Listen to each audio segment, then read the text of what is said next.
South India shopping mall, the wedding మంత్ర, సరికొత్త wedding collection, south India shopping mall.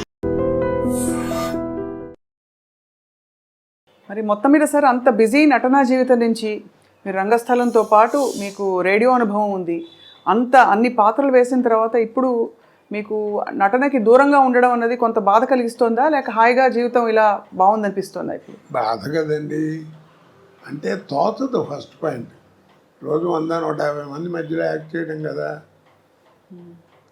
ఇప్పుడు ఏంటంటే ఒంటరిగా ఇంటి దగ్గర కూర్చోవడం, నేను మా ఆవిడే లేకపోతే మా కోడలు మా మనవాళ్ళు ఏదైనా కాలేజీ నుంచి వస్తే వాళ్ళతో ఒక 5 నిమిషాలు మాట్లాడటం. పుట్టేప్పుడు అంతా ఇట్లా కూర్చోవడమే కదా. ఇక్కడో ఇంట్లోనో లేకపోతే ఎక్కడో అక్కడ ఫోటోలు చూసుకుంటే అవి చూసుకుంటే అంతే. ఇక బోర్ కాదు, పిచ్చెక్కిపోతుంది. అంటే నాకు అప్పుడప్పుడు అనిపిస్తుంది, నేను జీవితంలో 2 బాగా కోల్పోయాను. నాకు మళ్ళీ బిజీ అయిన వాడు ఎవరైనా అంతే. ఒకటి ఏంటంటే ఫ్యామిలీ లైఫ్, పిల్లలు ఆ ఎంజాయ్మెంట్, వాళ్ళని చదివించుకోవడం చేయటం, వాళ్ళతో తిరగడం, కాస్త షాపింగ్ బట్టలు కొనటం, ఇవన్నీ అలాగన్నీ పోయినాయి. అసలు దూరం అయిపోయాను. 2 జనరల్ నాలెడ్జ్. అవును, ఎంతసేపు ఆ కెమెరా యాక్షన్ ఇవే తప్ప ప్రపంచం బయట ఏం జరుగుతుందో కూడా తెలియదు. అవన్నీ పికప్ అవ్వాలంటే చాలా కష్టం. సో అలా మీరు మీ స్నేహితుల్ని కూడా బాగా మిస్ అవుతూ ఉంటుంటారు. అంటే సినీ పరిశ్రమలో మీకు బాబు మోహన్ గారు, బ్రహ్మానందం గారు, మీరందరూ బాగా దగ్గర కదా సార్? బాగా క్లోజ్. నాతో అందరూ అలాగే ఉంటారమ్మా. ఎందుకంటే నేను ఎవరితో ఏం కాంట్రవర్సీ లేదు, నాకు పోలేదు నేను పడతాను. అందరూ అంటారు ఏదో అని, అందరూ కావాలని కూర్చొని కామెడీ చెప్పించుకుంటారు. సినిమాల మీద జోకులు చెప్తామంటే వాళ్ళు చేయించుకుంటారు. అందుకనే 40 సంవత్సరాలు బతకగలిగాయి. లేకపోతే కాంట్రవర్సీ అయితే ఇప్పుడు పంపించేవారు. ఏదో ఒకటి గురించి అనడానికి ఏముంది, అనాలంటే బోళ్ళు అనొచ్చు. నిజమే కదా సార్, అంతే. అంటే కానీ మీకు అనే అర్హత కూడా ఉంది ఒకవేళ. ఏదో అర్హత, ఎందుకంటే మీరు మీ స్వానుభవాలే కదా. మీరు 25 ఏళ్ళు రంగస్థల అనుభవం ఉందంటే అది తీసిపారలేని విషయం. ఆ రోజుల్లో మాండలికాలు ఇవన్నీ నేర్చుకోవటం అంటే తమాషానా. టీవీ వస్తుందని ఎవరు అనుకున్నారు కదా. నాటకాలు మొట్టమొదటి అసలు రేడియో లేని మనం లేవు. అవును, అసలు రేడియో దగ్గర ఏంటంటే వాయిస్ని ఎలా ఉపయోగించుకోవాలి, మైక్ని ఎలా వాడుకోవాలి, ఎక్కడ ఒత్తు, ఎక్కడ కామా, ఎక్కడ ఫుల్ స్టాప్, ఇవన్నీ నేర్చుకుంది రేడియో దగ్గరే కదా. అవును, భాష. కాబట్టి అక్కడ అది పునాది రాయి. తర్వాత ఈరోజు పురోగతికి అదే పునాది రాయి. తర్వాత టీవీ వచ్చేవాడికి ఏమైపోయిందంటే మాకే థ్రిల్, నాకే. ప్రతివాడు ఫీల్ అవుతారు అది నటుడు. ఎందుకంటే నాటకాలు అంటే ఫోటోలు ఉంటాయి, ఇలా పెట్టిన ఒక యాక్షన్ ఫోటో ఉంటుంది, అలా ఉంటే అలా ఉంటుంది స్టడీగా. కానీ మనం నడిస్తే ఎట్లా ఉంటాం, మాట్లాడితే ఎట్లా ఉంటాం, అది ఎవరికి తెలియదు. మొట్టమొదటి నేను ఫీల్ అయింది నా లైఫ్లో, నేను ఎక్స్ప్లెయిన్ చేయలేను థ్రిల్ ఏంటంటే 2 నిమిషాలు. గోవింద్ చౌదరి అని టీవీలో ఉండేవాడు, ప్రొడ్యూసరు. ఆయన రికార్డ్ చేసి ఫస్ట్ డే పండగ వచ్చింది నాటిక. అదే నాటిక ఫస్ట్ రేడియోలో టీవీలో నా తెలుగు నాటకం ప్రదర్శించబడటం అదే. ఆ రికార్డ్ చేసి రే ఒకసారి చూసుకోండి వస్తుంది ఇప్పుడు అని చూపించాడు. పెద్ద యాంగ్షస్ ఏంటంటే నా బొమ్మ ఎప్పుడు వస్తే అంటే మనం నడిస్తే ఎట్లా ఉంటాం, మాట్లాడితే ఎట్లా ఉంటాం, ఎలా చూస్తే అసలు తెలియదు కదా. చూసుకుంటే ఆ 2 నిమిషాలు అసలు ఇక ఎవరిని చూసేది కళ్ళము నీళ్ళు వచ్చేసింది నాకు. అదొక అదృష్టం కదా. అవును అవును అవును, ఆ రోజుల్లో అదేది. తర్వాత సినిమా ఇప్పుడు.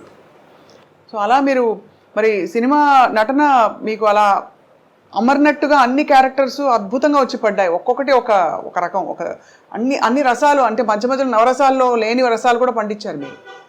అదే ఇప్పుడు ఒక మాట చెప్పినా నేను. చెప్పండి సార్. ఆర్ట్ అనేది ఒకటి ఇచ్చేది కాదు, ఒకటి పెట్టేది కాదు. వస్తుందా కొంత అబ్బాయిలు నీకు శరీరంలో శారీరకంగా అంటారే, నీకు ఒరిజినల్గా వస్తూ ఉండాలి. కోరజనాథరావు ఇప్పుడు ఇవన్నీ చూశారు, ఒకసారి దివాయి అన్ని ఫోటోలు. ఇప్పుడు ఇవన్నీ చూస్తే ఏమవుతుంది, మీకు ఆశ్చర్యం వేస్తుంది ఎలా చేశాడు ఏంటి. అవును, చాలా సార్. ఇన్ని పాత్రలు, పద్మశ్రీ దాకా ఇవన్నీ. దీనికి ఒకటి చక్కగా చెప్తాను. నీకు పెద్ద గుమ్మడికాయ అంత టాలెంట్ ఉంటే కుదరదు, అర్థమైందా? పెద్ద గుమ్మడికాయ అంత టాలెంట్ నా దగ్గర ఉంటే కుదరదు, ఆవగిందంత అదృష్టం కూడా ఉంది. అది అవునవును, ఆ రెండు కలిసి వచ్చిన వాడే కోర్చురాదు అంటే. అద్భుతం.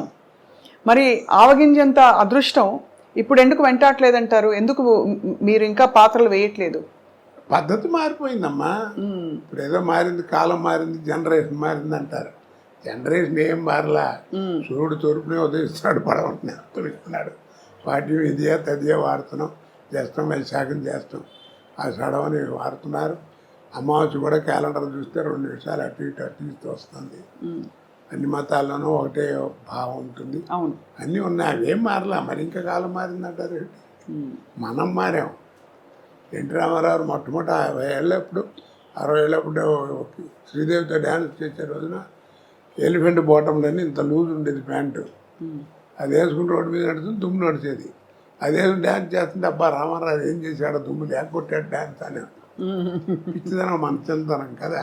అవును. ఆ తర్వాత ఏమైంది, టైట్ ప్యాంట్ వచ్చింది. ఇప్పుడు ఎంత వచ్చింది, చించుకోవడం వచ్చింది. చక్కటి వాడు 1000 రూపాయలు పెట్టి ప్యాంటు కొనుక్కోవడం, ఇక్కడ అక్కడ మోకాళ్ళ మీద అక్కడ వాళ్ళే చింపుకుంటున్నారు. అవును, చింపుకుంటున్నారు. కాబట్టి మనం మారాం, కాలం ఎక్కడ మారింది. అది జనరేషన్ మార్పు అంటారు, అన్నీ ఒకటిదే. ఈ మధ్య వచ్చిన సార్ సినిమాలు ఏమన్నా మీరు థియేటర్లో చూడడం వీలైందా? మీకు వీలు పడిందా? ఏది ఈ మధ్య వస్తున్న సినిమాలని థియేటర్లో చూడడం వీలు పడిందా? సలార్ వచ్చింది, అంతకుముందు పుష్ప, ఏమి అసలు? ఎందుకంటే వెళ్ళినా మనకు సుఖం ఉండదు. ఏం కోటగారు ఈ మధ్యన రావట్లేదు, ఏంటి మీరు లేరు సినిమాలు, అది ఇదని ఈ ప్రశ్నలు ఎక్కువ అవుతాయి. మన చూడని ఎవరో వాళ్ళు సరిగ్గా చూడరు, అందుకని దూరంగా ఉంటాం. అందుకని దేవుడి దగ్గరికి వెళ్ళడానికి కూడా నాకు భయం. ఎందుకంటే వాళ్ళ కాన్సన్ట్రేషన్ పాడవుతుంది. అది అవును అవును.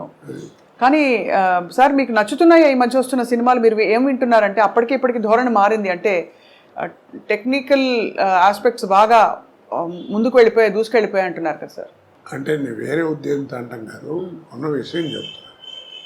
బాహుబలి బాహుబలి అన్నారు, అది రిలీజ్ ముందు పార్ట్ 1 పార్ట్ 2 రిలీజ్ ముందు 6 నెలల ముందు నుంచి మనకి బాహుబలి బాహుబలి అని ఉంచారు. దానికి తగ్గట్టుగా విజయం పొందింది, ప్రపంచ ఖ్యాతి పొందింది, దర్శకులకి అందరికీ పేరు వచ్చింది, అందరికీ బాగుంది. కాదండి అంటలా. ఇప్పుడు ఎవరైనా చెప్పుకుంటున్నారా కదా? మరి అంత గొప్ప సినిమా కదా, మరి ఎవరు చెప్పుకోరే? మరి అదే ఓల్డ్ మాయాబజార్ తీసుకొచ్చామనుకోండి, ఇవాళ 6 ఏళ్ళ కుర్రాడి దగ్గర నుంచి 60 ఏళ్ళ ముసలాడి దాకా అందరూ వెళ్ళి కూర్చుంటారు. ఇప్పుడు దాంట్లో ఆ తివా సీట్ వెళ్ళటం, రామలింగయ్య గారు, వంగర సుబ్బయ్య గారు ఆ తాంబూలం వేసుకోవడం, పట్టం మీద కూర్చోవడం, అది లేవటం, నెమ్మదిగా వెనక్కి జరగకుండా మళ్ళీ ఇటు రావడం, కర్రలు వాటంతా నడిచి వెళ్తాం, చెప్పులు నడిచి వెళ్తాం. ఆ షాట్ తీయమనండి, ఇప్పుడు తినరా? తీస్తారు, కానీ కోట్లు ఖర్చు పెడతారు. అప్పుడు ఇంతే ఉండే టెక్నిక్, కానీ చూపించారు. అవును కదా. అవును సార్. కాబట్టి నేను అందరికీ అదే చెప్తున్నాను, ఆ సినిమాలు చూస్తే అంటే ఓల్డ్ ఈజ్ గోల్డ్ అంటారు.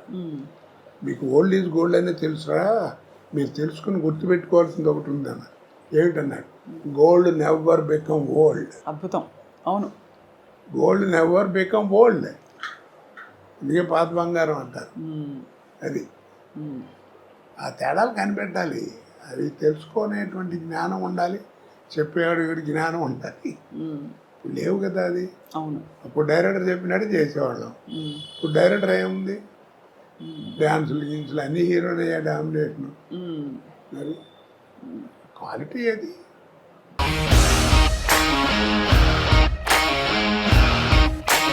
ఇండస్ట్రీలో కమిట్మెంట్ ఇష్యూస్ వస్తే నీకు కూడా వచ్చినట్టు? మార్నింగ్ తీసుకెళ్ళాడంటే కొట్టి పడేస్తాడు.